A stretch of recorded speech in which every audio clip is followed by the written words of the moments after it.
शुक्रिया चेयरमैन साहब। ताज हैदर भाई ने बहुत अच्छी बातें की और आखिर में जो उम्मीद दिलाई, मैं भी सर उसी के ऊपर दुआगो हूँ कि खुदा मेहरबानी करे।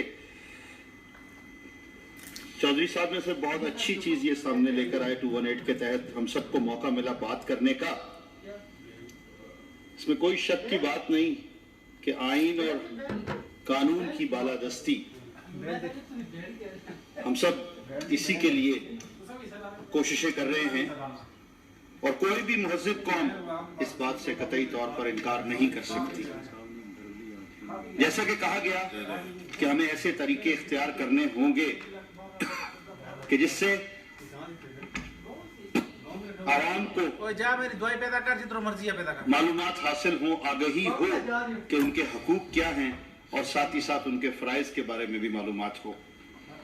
लेकिन सर अभी ताज भाई ने जैसे कहा कि जब हम बात करते हैं कानून साजी की, तो कानून साजी तो हो जाती है बहुत अच्छे तरीके से, लेकिन जब उससे वो अगले स्टेज पर जाती है और उसमें सरकारी अफसरान शामिल हो जाते हैं रूल्स एंड रेगुलेशन बनाने के लिए, कुछ इदारों के अंदर अपने रूल्स बनाने के लिए, तो फिर वो कानून काफी हद तक शक्ल भी बदल लेता है।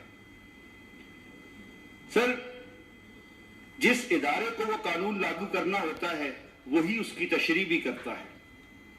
मैं बिलखसूस टैक्स के निज़ाम के बारे में बात करूंगा और चूंकि मेरा ताल्लुक कारोबारी तबके से है, मैं ये देखता आया हूं अरसा दराज से कि सर जब भी कोई किसी किस्म का नया टैक्स लगाना होता है तो जिनके ऊपर उस टैक्स को लागू करना है उनसे नहीं पूछा जाता।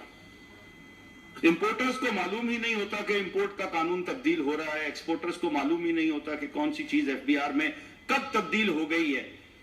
उसके बाद फिर प्रोसेशन निकलते हैं, रैलियां निकलती हैं, मीटिंग्स शुरू होती हैं, एफबीआर के लोग जो है वो जाकर मुख्तलिफ एसोसिएशन से मिलते हैं और सम टाइम उस कानून को विड्रॉ भी किया जाता है। लेकिन अगर इसी चीज को लागू करने से पहले सोच लिया जाए, चूंकि जो लोग रूल्स एंड रेगुलेशन बना रहे हैं वो अपने अहदाफ को हासिल करने के लिए बहुत सी चीजों को टिल्ट करते हैं। मेरी गुजारिश होगी कि अगर हम कोई ऐसा निजाम वज़े कर सकें कि जो और दूसरी तरफ सर मैं खुद भी कोशिश करता हूं कि अगर हमने कोई किसी किस्म की अमेंडमेंट लाई है और वो एक्सेप्ट हो गई, कमेटी से रिपोर्ट आ गई और हाउस से दोबारा होकर वो एक्ट बन गया, बिल से एक्ट बन गया, एक्ट बनने के बाद जैसा कि है कानून 6 महीने बाद हमें देखना चाहिए कि आज वो किस तरह से आगे चल रहा है और उसकी इम्प्लीकेशन जो है जिन लोगों पर होनी है उसको वो किस तरह से देख रहे हैं। बहुत शुक्रिया सर। बड़ी मेहरबानी तनवीर।